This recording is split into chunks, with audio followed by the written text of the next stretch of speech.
What if the thing that finally takes away your independence isn't a fall down the stairs or a health crisis, but something as ordinary as Tuesday dinner in your own kitchen? That thought hit me hard when I started paying attention to how many people quietly get hurt doing exactly what they've done for decades. Not beginners, not careless people, experienced cooks, people who've made thousands of meals. And the reason it happens isn't ignorance, it's familiarity. When something feels routine, the brain stops fully showing up. And that gap, that tiny drop in attention, is where accidents live. So today, we're going through 12 smart habits that make your kitchen safer, calmer, and more yours. Nothing extreme, nothing that strips the joy out of cooking. Just practical shifts that work immediately. 1. Build a knife awareness habit every single time you cook. Here's something worth saying out loud. Most knife injuries don't happen to people who are new to cooking. They happen to people who've been doing it for 30 or 40 years. Because experience builds comfort, and comfort, when it goes unchecked, quietly becomes overconfidence. You stop thinking about the blade because it's always been fine before, until it isn't. As we get older, a few physical things shift. Grip strength changes. Reaction time slows just slightly. Hands that are tired may tremble in ways they didn't used to. None of that disqualifies you from cooking. But it does mean your technique now carries more weight than it did when your body had extra margin to absorb small mistakes. So, what does that look like in practice? It starts with a mindset. The moment you pick up a knife, you enter a different mode. Not anxious mode, not hyper-focused mode, just present mode. You're here, doing this, now. And the very first cut sets the tone for everything that follows. Move slowly through it. Let that first slice establish a calm, deliberate rhythm. Keep your blades sharp. I know that sounds like the opposite of safe, but here's the reality. A dull knife is a dangerous knife. When a blade struggles to get through food, you compensate by pushing harder. More force, less control. And when it slips under pressure, it moves fast in an unpredictable direction. A sharp knife moves because you guide it, not because it finally gave way after too much force. That's a completely different situation. Do not drop knives into soapy water in a sink. It becomes invisible and dangerous the second it disappears under the suds. You reach in casually and make contact with something that doesn't forgive casual contact. Wash knives individually, immediately, and set them somewhere visible to dry. When you're actively cutting, curl your fingertips slightly under, forming a loose claw shape against whatever you're slicing. It feels strange the first few times. But what it does is keep the flat of the blade riding against your knuckles rather than toward your fingertips. Your knuckles become the natural barrier. One more thing worth trying. Narrate your own movements quietly in your head as you cut. Slow, pull back. Steady hand. It sounds odd, but that quiet internal narration keeps your focus anchored to exactly what you're doing instead of drifting toward what's on television or what you need to do later. And if you're tired, sit down to prep. Seriously, pull a chair up to the counter, stabilize your elbows on the surface, and chop from a seated position. Stability changes everything about how safely this goes. There's no reward for standing when sitting works better. 2. Learn the lid trick and cook with oil the smart way. Frying is one of the most common sources of kitchen danger, and it rarely starts dramatically. There's no movie moment explosion. It begins quietly. Oil heats past its safe temperature. It starts smoking lightly. Maybe you're distracted for 30 seconds. And then the situation escalates faster than you expected. Here's the single most important thing to understand about grease fires. Water makes them catastrophically worse. When water hits oil that's been heated to extreme temperatures, it instantly converts to steam. That steam expansion launches burning oil outward in all directions. What was a manageable flame in a pan becomes something that reaches across the stove. The right move is calm and simple. If flames rise in a pan, you slide a lid over the top of it. Not throw it, not drop it from above. Slide it horizontally and gently so it sits flat across the opening. That removes the oxygen the fire needs to continue. No oxygen, no fire. Then you turn off the burner and leave it completely alone. Don't lift the lid to check on it 5 minutes later. Let it sit until everything has cooled down. Also, keep your oil level modest. You're not running a commercial kitchen. Deep frying at home requires far less oil than people usually use. The more oil in the pan, the more fuel available if things go wrong. And let's talk about sleeves. Flowing cuffs and loose long sleeves have no place near open flames. They drift closer to the heat than you realize when you lean forward. They catch on pan handles. On a gas burner, they can ignite quickly and quietly before you've even registered what's happening. Roll them up before you start. This isn't a style suggestion, it's a safety one. Cooking with oil is fine. Millions of people do it every day without incident. The difference is treating it with the same automatic respect you give other things that require it, like driving in rain or handling a hot oven rack. 3. Rethink your floors and your footwear completely. Falls are responsible for some of the most serious and life-altering injuries that happen at home. And the vast majority of kitchen falls don't come from recklessness. They come from a tiny puddle of water, a rug corner that curled up slightly, socks on a smooth tile floor, or turning too fast while carrying something heavy. Start with what's on your feet. Home shoes matter. That comfortable pair of smooth-soled slippers might feel wonderful, but on tile, they offer almost no grip. The same goes for socks. They're essentially designed to help your feet slide, which is the last thing you want when you're pivoting away from the stove. Wear indoor shoes with actual rubber soles and grip that hold onto the floor. Choose ones that are fully closed at the toe as well, because things fall off counters more often than any of us track. A can, a mug, a utensil. If that lands on a bare foot, the result can be painful and serious. A proper shoe absorbs that impact and protects you. Now, rugs. Decorative kitchen mats are charming. They're also one of the most consistent fall hazards in any home kitchen. Corners lift. Backing wears out. One caught toe while you're holding a pot of boiling water is a scene nobody wants to be part of. If you keep a mat, press down every edge firmly and test it by trying to slide it with your foot. If it moves at all, it needs either better grip backing or a different location. And some mats just need to go. Here's a small habit with outsized impact. Stop turning quickly.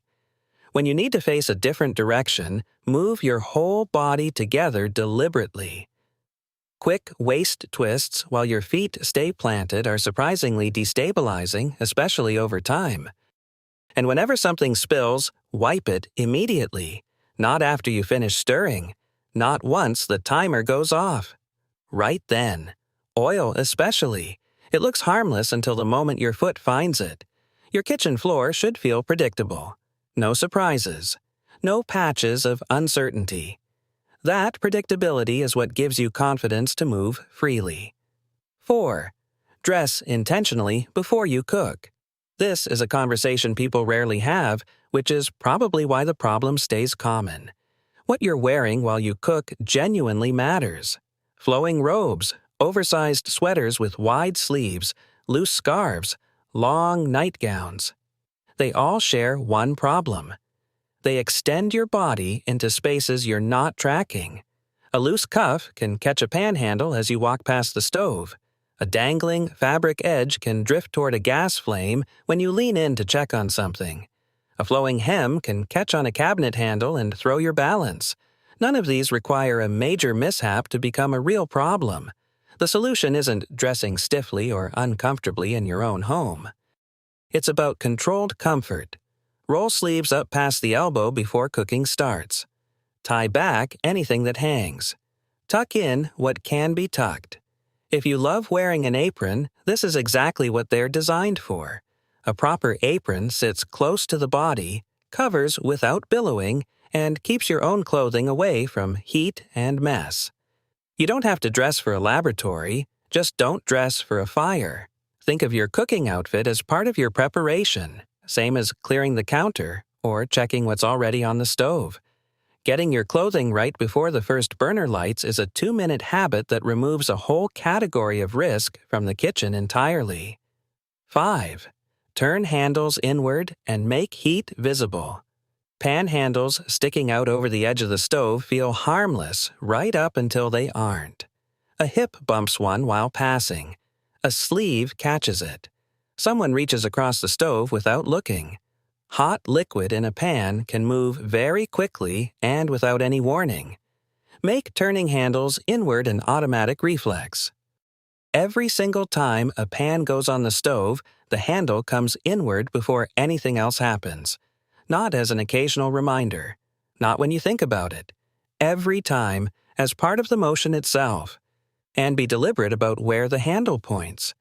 Inward doesn't mean over another active burner. That just trades one risk for another. Inward and clear of heat is the goal. The second part of this is making heat visible. Burns from forgotten hot handles are more common than people admit. You set a pan in the oven, take it out, set it on the stove, then reach for it 20 minutes later as if it were room temperature. That flash of contact is deeply unpleasant and slow to heal as we get older.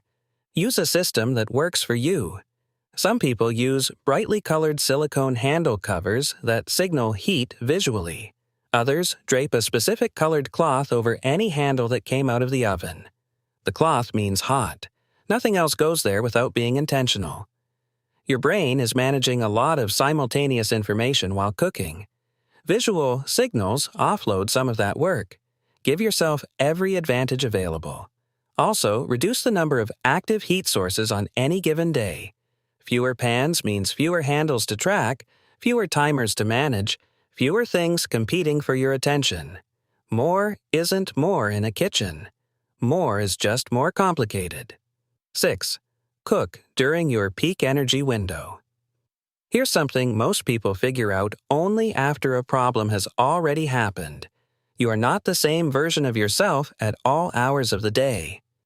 Your sharpness, your balance, your patience, your reaction time, they all follow a pattern across the day, and that pattern is yours specifically. For many people, mid-morning is peak time. The brain is warmed up. The body feels steady. Medication has settled. Energy hasn't been used up yet by the demands of the day, but many people also cook dinner in the evening, which for a lot of people is exactly when those advantages reverse. Knees are louder.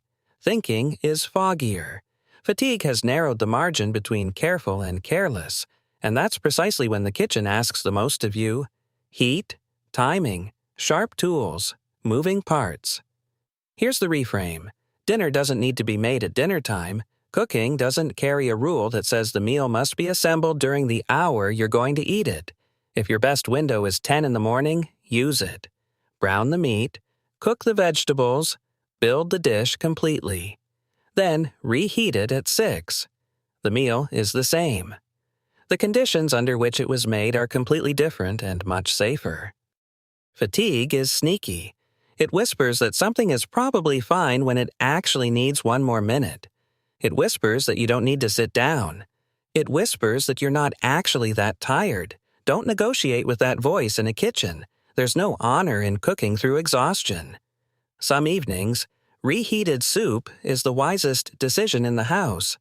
Some nights, cereal and fruit is genuinely the right call. Matching your task to your strongest hours is strategy, not weakness. You're running your kitchen on your terms. 7. Use one burner on lower energy days. Paying attention to your energy doesn't only change when you cook, it changes how you cook. And on days when you feel off, not sick necessarily, just not sharp, not fully present, not quite yourself, the answer is to simplify what you're attempting. One burner. That's the rule on those days. One heat source, one pot, your full attention in one place. When you're running multiple burners, the oven, and the microwave at the same time, your brain is distributing attention across all of it simultaneously. What's boiling over there? Is that the timer for the oven or the stove? Did that simmer change pitch? That mental load is real, and it compounds quickly when your baseline is already lower than usual. With one burner and one pot, everything narrows. You hear the sound of the liquid. You notice when the smell shifts. You catch the moment before something overcooks. You're present because there's one place to be present. And here's the part that surprises people. One-pot meals are often the most satisfying ones. Soups, stews, pasta, scrambled eggs, oatmeal, a simple stir-fry. There's a real comfort in one pot gently doing its thing while you stay with it.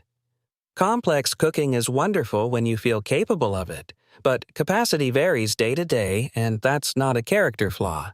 That's just being human. Adapting to your actual capacity on a given day is the mark of someone cooking intelligently, not someone giving up. 8. Do a quick check before cooking on new or changed medications. This one doesn't get said nearly enough. Medication affects how your body and brain function in the kitchen. Some medications cause drowsiness. Some lower blood pressure or blood sugar in ways that create lightheadedness. Some affect balance. Some feel completely neutral until you move quickly, and then you realize something is different. And starting a new medication, or having a dosage changed, means you may not yet know exactly how it affects you during active tasks. So build a simple check into your routine. Before you start cooking, pause for 10 seconds and genuinely ask yourself how you actually feel right now. Not how you want to feel, not how you felt this morning. How do you feel right this moment? Are you steady? Is your thinking clear? Do you feel grounded? If the answer involves any shakiness, unusual fatigue, fogginess, or a sense that your balance is unreliable today, that's your body being honest with you. Respect that. Make something simple. Toast and eggs, leftovers from the fridge, yogurt and fruit, a good sandwich. These are meals, real meals, and they require nothing that puts you at risk. There's no prize for cooking a full meal through symptoms that shouldn't be ignored. Listening to your body isn't being dramatic, it's being honest. And here's what matters most. When you consistently respect those signals instead of overriding them, you protect your ability to stay independent over the long run. That's the real goal. Not tonight is dinner. The next several years of dinners. If you're on multiple medications or something has recently changed, keep a simple daily note of how you're feeling before meals. That pattern can tell you a lot about your best cooking windows and help you have a more informed conversation with your doctor if something feels consistently off. 9. Follow food safety basics and label your leftovers. Food safety isn't a topic that gets much attention until something goes wrong. But here's the honest reality. The same food that you bounced back from easily at 35 affects your body differently now. Foodborne illness is harder on an older immune system. Recovery takes longer, and the symptoms can be more serious. This isn't about being cautious for its own sake. It's about understanding the actual stakes. Start with leftovers. If you can't immediately recall when you made something, don't eat it. That container in the back of the fridge that you're squinting at, trying to estimate whether it's been 3 days or 5, is already an answer. When in doubt, it goes out. Label everything you store with the date you made it. Not because you're being rigid, but because memory isn't meant to track that kind of detail. Writing takes 5 seconds and removes the guessing game entirely. 4 principles cover most of what you need to know. Clean, separate, cook, and chill. Clean means washing your hands before and after handling raw food. Wipe down counters between tasks. Replace kitchen sponges regularly because a damp sponge sitting on your counter is one of the most bacteria-friendly surfaces in any kitchen. Separate means raw meat and ready-to-eat food never share surfaces or utensils. Different cutting boards. Different plates. Juices from raw protein are not safe to spread around. Handle them carefully and clean up immediately after. cook means actually cooking food to safe temperatures. Warm isn't done. Probably fine isn't done. When reheating leftovers in the microwave, stir halfway through because microwaves heat unevenly, and a dish that's steaming on the outside can be lukewarm in the center where bacteria survive. Chill means the fridge, and soon. Not after the show ends. Not once you've cleaned up. Within 2 hours of cooking, food should be stored. Bacteria multiply rapidly at room temperature, and the window between safe and unsafe moves faster than most people realize. Stop being sentimental about food that has passed its window. Eating questionable leftovers isn't resourceful. It's a gamble with your health that you don't need to take. 10. Create a what-if plan and keep it in your head. Here's something worth sitting with for just a moment. If something went wrong in your kitchen right now, what would you do? Not in a frightening way, in a practical, prepared, honest way. If a flame appeared in a pan, where would you go first?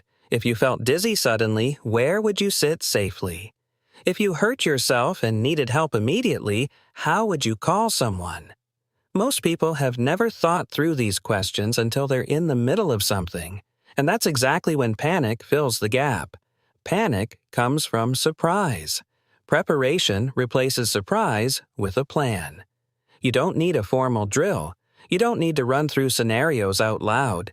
Just take 5 quiet minutes sometime this week and mentally walk through each of those situations. Picture turning the burner off. Picture sliding the lid over the pan. Picture sitting down and calling for help. Run the mental movie once or twice. Then make sure your phone is with you while you cook. Not charging in the bedroom. Not buried under a pile of mail. On the counter or in your pocket. Within reach means within reach, not theoretically accessible if you can navigate across the kitchen while hurt. Keep pathways clear. Between the stove and the exit. Between the fridge and the counter. Clutter in a kitchen isn't just untidy. In an emergency, it becomes an obstacle course. Open paths aren't just aesthetically calming. They're strategically important. A what-if plan doesn't mean you expect something terrible to happen. It means that if something does happen, you've already decided how to respond. That prior decision is worth more than any reaction you can summon in the moment. 11. Let technology work as your backup layer. We grew up with stoves that stayed on until you turned them off. That was just how it worked. If the phone rang and you walked away, the burner waited. If you sat down just for a second and fell asleep, the burner waited. Technology has changed that completely, and it's one of the most practical safety advances available to anyone cooking at home. There are now stove guard devices that monitor for periods of inactivity and automatically cut power when something seems wrong. Some detect rising heat in the kitchen. Some turn off the burner after a set amount of time without movement nearby. Induction cooktops, which are worth considering if you're ever upgrading, automatically stop heating when the pan is lifted from the surface. This isn't about assuming you'll forget something. It's about recognizing that everyone, regardless of age or experience, gets distracted sometimes. The doorbell rings. Someone calls. You realize you left your glasses somewhere. That's not a failure of character. That's just life. Having a system that backs you up when attention shifts is smart use of available tools. When you know a backup layer exists, something else happens. Your anxiety about cooking lowers. You stop hovering anxiously over the stove. You cook with more ease because you're not white-knuckling every moment. You don't have to spend a lot. Some stove guard attachments are simple and affordable. If you're already considering new appliances, auto shutoff is a feature worth prioritizing. Using tools that are available to you isn't admitting weakness. It's thinking like someone who takes their independence seriously. 12. Clear your counters before you start. Visual calm creates physical safety. This last habit might not sound like safety at first, but stay with it for a moment. When your counters are loaded with mail, random containers, yesterday's dishes, appliances you haven't used in a week, and general accumulation, Your brain has to do extra work before the cooking has even started. You're looking for a place to set down something hot. You're navigating around things you shouldn't have to navigate around. You're more likely to move faster than you should because the space feels tight. And faster movement in a crowded kitchen is where things get knocked off edges, where balance gets tested, where attention splits. Before you start cooking, spend 60 seconds clearing the work area. Move what doesn't need to be there. Create open space on the surfaces you'll use. That small action changes the entire experience of what follows. When the counter is clear, you know exactly where the hot pan is going the moment it comes off the heat. You're not improvising. There's no last-second shifting of things to make room. You set it down exactly where you planned to set it down because you prepared the landing spot before you needed it. Clear space also slows you down in a way that's genuinely beneficial. It removes the rushed, tight feeling that pushes people to move too fast. It creates a kitchen that feels manageable and calm, not like a puzzle you're trying to solve while something is boiling. Your kitchen doesn't need to be minimalist or look like something from a magazine. It just needs to have enough breathing room that you can move through it confidently, set things down safely, and respond to whatever happens without clutter turning a small problem into a larger one. Here's what brings all of this together. Kitchen safety isn't really about fear. It's about freedom. The freedom to keep cooking your own food. The freedom to move through your space without second-guessing yourself. The freedom to stay in your own home, doing the things you love, without quietly accumulating risk that builds up over time. None of what we covered today requires dramatic change. These are small shifts. Curled fingertips on a knife, a lid kept near the stove, shoes with real grip, sleeves rolled up, a handle turned inward, a 60-second counter clear before you start. Each one is almost nothing on its own. Together, they rebuild your kitchen into a place that works for you. If even one thing from today made you think, I should actually start doing that, then this was worth your time. And if you know someone who cooks alone and would benefit from hearing any of this, share it with them. That kind of sharing matters. If this was useful to you, please give it a thumbs up and subscribe to my channel so you don't miss what's coming next. We put out practical, real-world content regularly, and there's a lot more ahead that I think you'll find genuinely helpful. Cook smart, move steady, take care of yourself, and I'll see you in the next one.